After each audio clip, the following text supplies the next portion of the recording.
Welcome back to the second episode of our persuasive deconstruction. This is A Rose Within the Thorns, where we carefully prune back confusion and we grow clarity in our English studies. So, in our last episode, we sharpened the blade that is your attention section. We focused on hooking your audience and positioning them before they even realize it. Today, we're going to move to the next stage in constructing a persuasive speech, the need section. If attention makes the audience interested, the need section makes them concerned. And concern is where persuasion truly begins. So let's go through our learning objectives for this video. So, our learning goal, you will be understanding what the need section of a persuasive speech does, and you'll be practicing writing a paragraph that proves a real problem exists. For our success criteria, so by the end of this video, you should be able to explain the purpose of the needs section. You can use evidence, whether that is facts, examples, or statistics, to show a problem is real. And you can combine facts with emotive language to make the audience care. That one's a really important one. And lastly, you should be able to draft a need paragraph that clearly justifies why action is required. So, what is need? So this would kind of fit just after your introduction. Consider it maybe a body paragraph 1, but we're going to refer to it as need. So the purpose of this section is to prove the problem exists. You're going to show the scale of the problem, show who is affected, and make the audience feel a sense of urgency. So this is where you answer the question, why should anyone care about this issue right now? Notice the shift. Attention sparks curiosity. Need builds pressure. You're no longer simply framing the issue. You're proving that it is real, serious, and we need to do something about it. What is it not? So the need section should not jump to any solutions. It should not list random statistics without explanation. Make sure it doesn't sound like an essay paragraph, and don't only give options. This is important. Many students panic here and think that they need lots of data. So they stack 3 statistics back to back, but data without commentary is noise. The needs section is not a research dump. It's a structured pressure. You're not solving the issue yet. You're proving that it demands solving.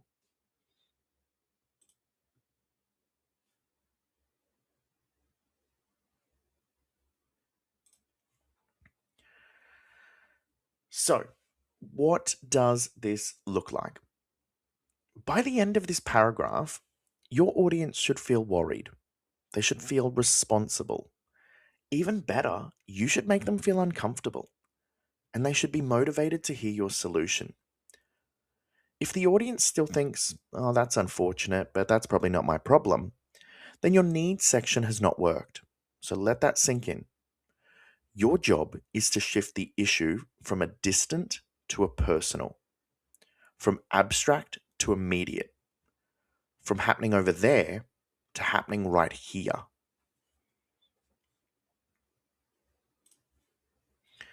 So once again, I've designed that need formula.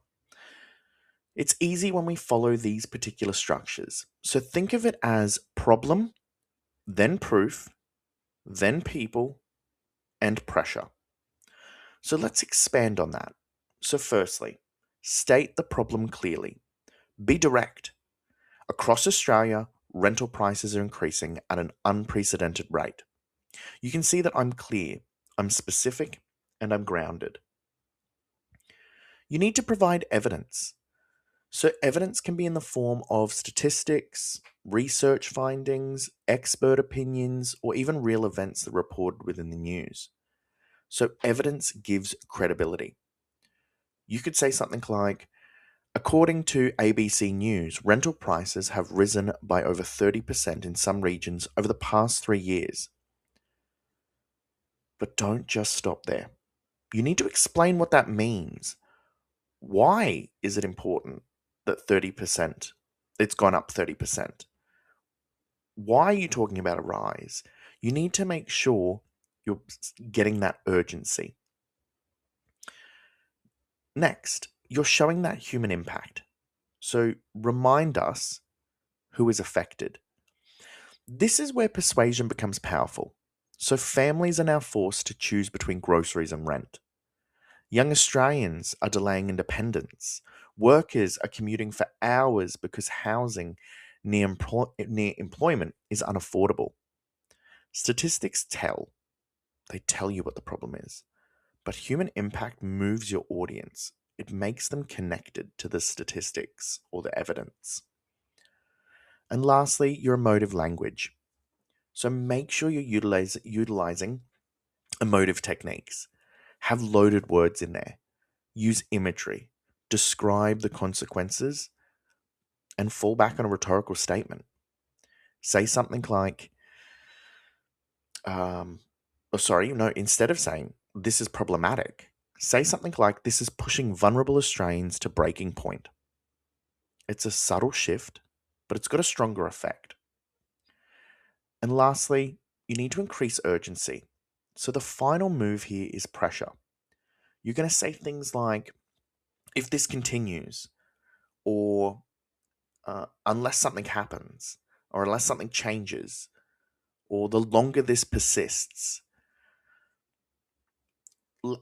In a couple of slides, I'll give you a couple of sentence starters to kind of help you create that urgency.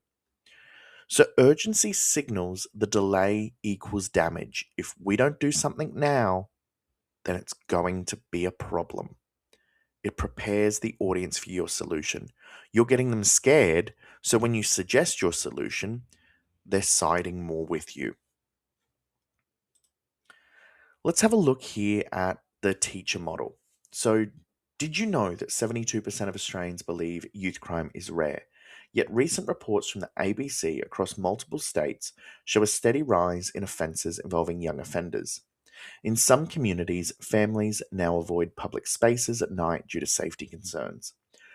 Report victims are not just statistics. They are shop workers, parents, and teenagers who now feel unsafe in places that should be ordinary parts of daily life.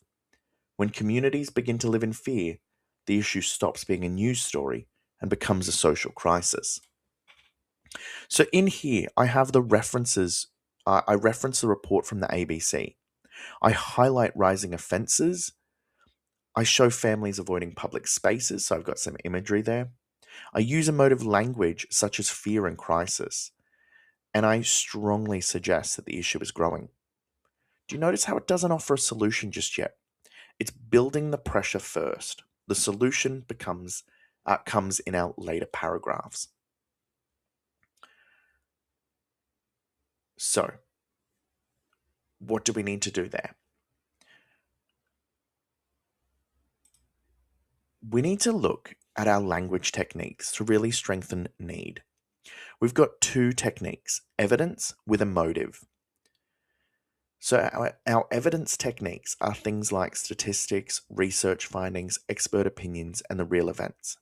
These strengthen credibility. But our emotive techniques like loaded words, imagery, consequences, and rhetorical statements, they strengthen engagement. So a strong needs section has to blend both of these things. If it's too factual, it feels clinical like a textbook. If it's too emotional, it feels exaggerated. So balance is a persuasive power. So some common mistakes to prune away. So try not to jump to your solution too early. Leave it for that next paragraph. Don't list statistics or data without explaining them. Don't forget to mention who is affected. Avoid writing this like an analytical essay. And make sure you end with urgency. Your need paragraph should feel like rising tension. It should feel heavier than the attention section. It should be more serious and more grounded. I've given you some sentence starters in this section here. I hope I haven't overwhelmed you by the amount. But like I've said, This is just a scaffold. You do not need to rely on this. They're there in case you are struggling and you just want to experiment with different ways to start some sentences. So, it's important as well that you use something like a peer checklist. Ask your peers to read over some of your work. Get them to have a look at your paragraph and see if it has clearly explained the problem. Does it include some sort of proof or evidence? Does it show who is affected? And does it make the audience care? If one of those things is missing, go back and revise. Pressure must be layered. So, this is your exit ticket. I haven't done this before, but I wanted to give you this in this particular video. Before the next video, make sure you finished your need paragraph. I say 6 to 8 sentences, but it is fine to go over that. It must sound like a speech, not an essay. It must use some sort of feedback. So ask your peer to read over your work and incorporate that. What you've written the first time will never ever be perfect. Make sure you include one more additional piece of evidence and make sure you mention the source. When you do that, it becomes credible. So a strong attention gains interest. Strong need gains concern. Concern prepares your audience for your satisfaction section, which will be in our next video, where you finally introduce your solution. So, a final reflection. The need section is where your speech shifts from interesting to urgent.